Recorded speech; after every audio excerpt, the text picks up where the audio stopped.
In this video I'm going to show you a couple of very important things when cutting stair stringers.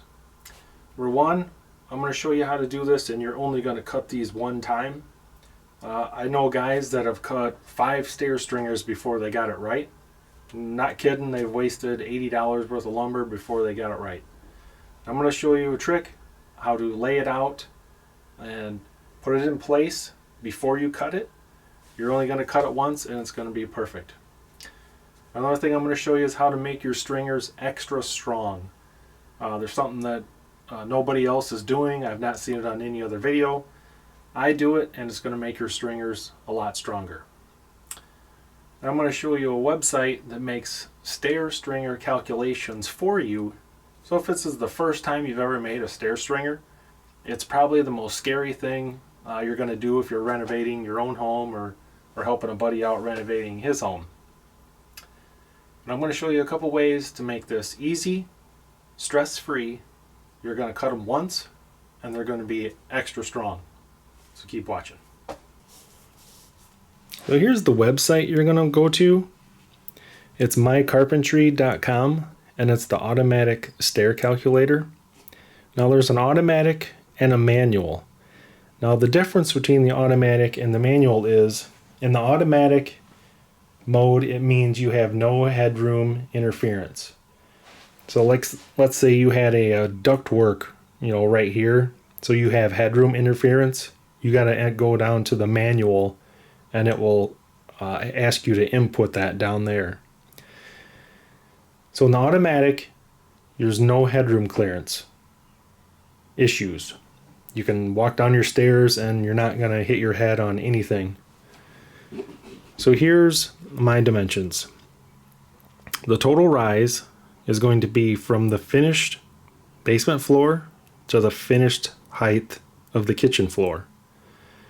Now, if you're remodeling your kitchen floor and you don't have your finished height, you need to add that in there. Let's say you're going to put ceramic tile in, well then you need to add, about a 1/2 inch, 5/8 of an inch for your ceramic tile. But total rise is going to be the total vertical height, finished floor to finished floor.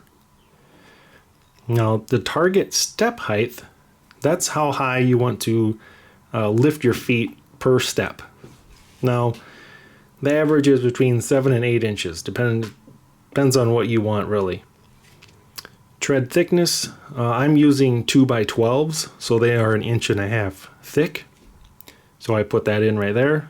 And tread depth, that's going to be how wide the tread is. Now I got size 13 feet. I like a nice wide tread depth. And 10.5 inches is a really comfortable tread depth. Stringer mount, standard is going to be just what you see right here. Flush mount is going to be if this step here is going to wind up flush with this finished height. So I have a standard, and I just hit calculate. And now it gives me all the dimensions I need to build my stair stringers. Now the dimension that it calculates for my run, which is going to be from the point where it attaches to that joist all the way to this end, is 136.5 inches. Now I have a overhead heating duct right over here, and 136.5 inches is too long. I will hit my head on about the 3rd step going down. So here's where the manual stair calculator comes in handy. My total rise is the same thing, it's 96 inches. Put that in right there, 96 inches. Now my total run, because you're in manual, you have to figure your total run. I'll show you that here in a minute over in the stairway. But I have to figure out about where I'm going to hit my head when I take that first step and calculate the distance. So I know that it's 95 inches from here to about where I'm going to hit my head on that ductwork. So I'm going to make the run 95 inches. Number of steps. Now I can choose the number of steps, and your first time you're just kind of going to guesstimate. So I'm just going to say I want 10 steps.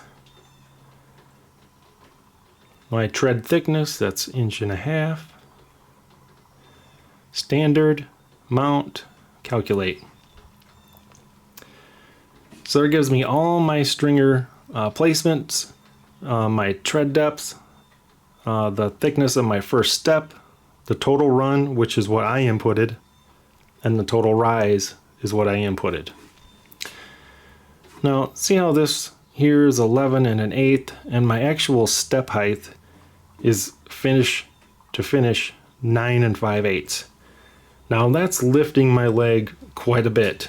Like I said, 7 to 8 inches is what the average should be. So in order to reduce this step height, I'm just going to add another step. So let's tell it I want 11 steps. Hit calculate again. And now my step height has reduced to 8 3/4. It's still a little tall. So you could make 12 steps. You just keep putting in the steps in order to get the step height that you want. Now, the taller your step height is going to be, then the deeper your tread width. If you shorten your tread height, you shorten your tread depth. It's just the way it works. Unless you have no headroom interference, you can make everything come out perfect. You know, an average of 10.5 inch treads with 7.5 inch step height. That would be about perfect. Well, like I said, if you have interference, you got to use the manual. Once you hit the calculate, this is going to give you all the dimensions you need to lay out your stringers. 9.5 and the 8 3/4. Then I'm going to show you how you're going to lay those out. Okay, so one thing that you're going to have is a nice framing square. And then you're going to want these framing square stops. These are actually, I think they're called stair stops or framing square stops. But on your narrower part of your framing square, you're going to make this dimension your rise dimension. So let's say it's 8 3/4. You're going to set your stop at 8 3/4. Or if it's 7 inches, put your stop at 7 inches. And then your run is going to be the fatter and longer side of the framing square. Put your stop at whatever that dimension is, whether it's 9.5 or 10.5 or 8.5. Put your stop wherever that calculator told you. And then you just butt the stops up to your 2x12. I only make stair stringers out of 2x12s. I don't ever use 2x10s or 2x8s. And you can draw your lines, and that's going to be your riser and your run. Now when you start out, let's say a 2x12 by 12 foot long, just come in from the end about 8 to 10 inches and then start drawing your stairs. And then what I like to do, I only cut the top and the bottom of the stair stringer. Okay, so here's my stair stringer. All I did was screw it to the wall with one screw. Now this is the top. This is my the kitchen floor here. It's going to have ceramic tile on it. So that app will tell you from the top of this to the top of your stringer what that dimension's supposed to be. So I just measured what that is and sink a screw into your stud. And then you can kind of take a look at your stringer and make sure that it's flush on the bottom or sitting flat on the concrete, so there's not a big gap or anything. And then an easy way to check your stringers to make sure that they're right,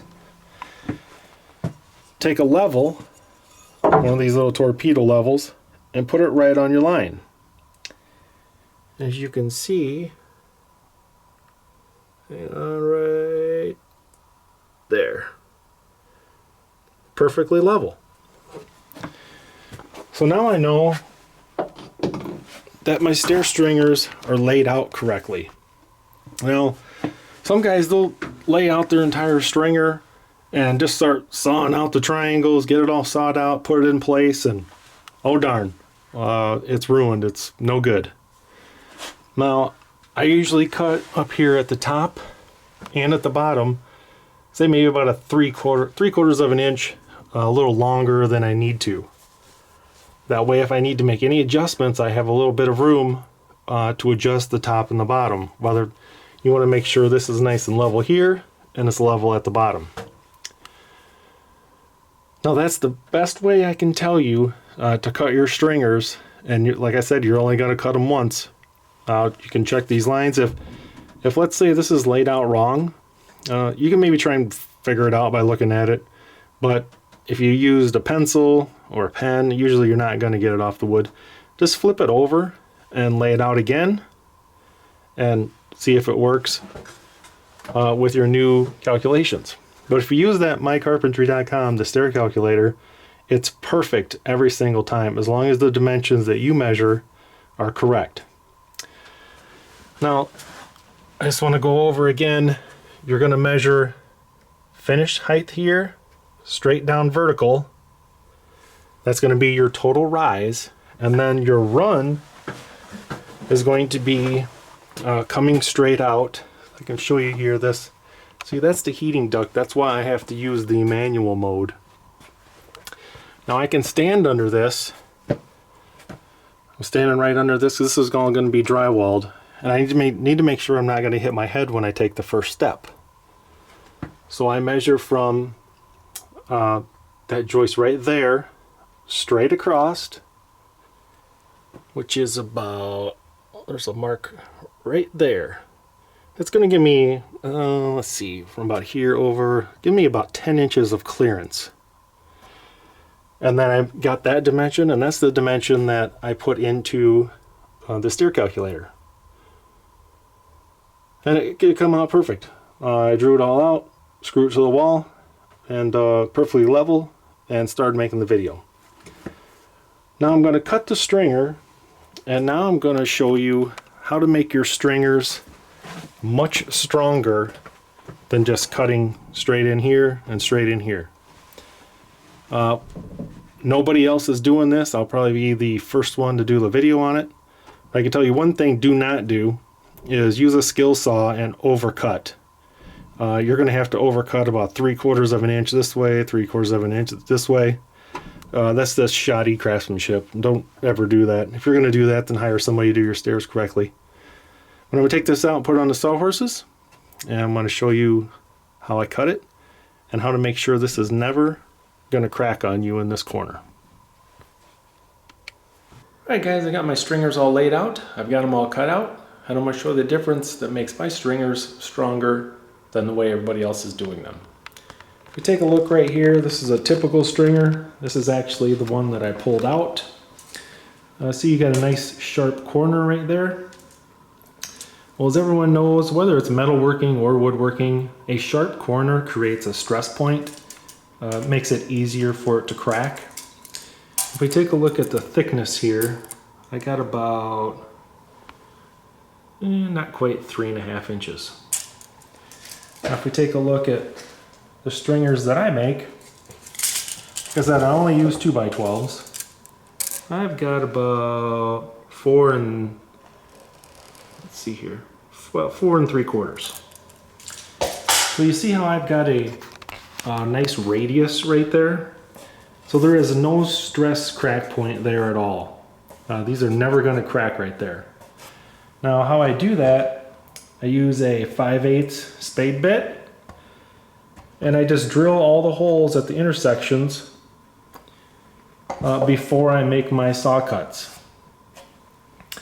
Now I don't use 1/2 inch, it's not quite big enough. You can use 5/8. If you use 3/4, that's pretty nice because you can saw this way, and your triangle drops right out. You usually don't have to finish with a jigsaw or anything. So that's my way of doing them. They are stronger. Whether you're a metal worker or woodworker, you know that a radius is a stronger intersection point. And that's what I do for mine. Hopefully you guys found this video informative, and I thank you for watching.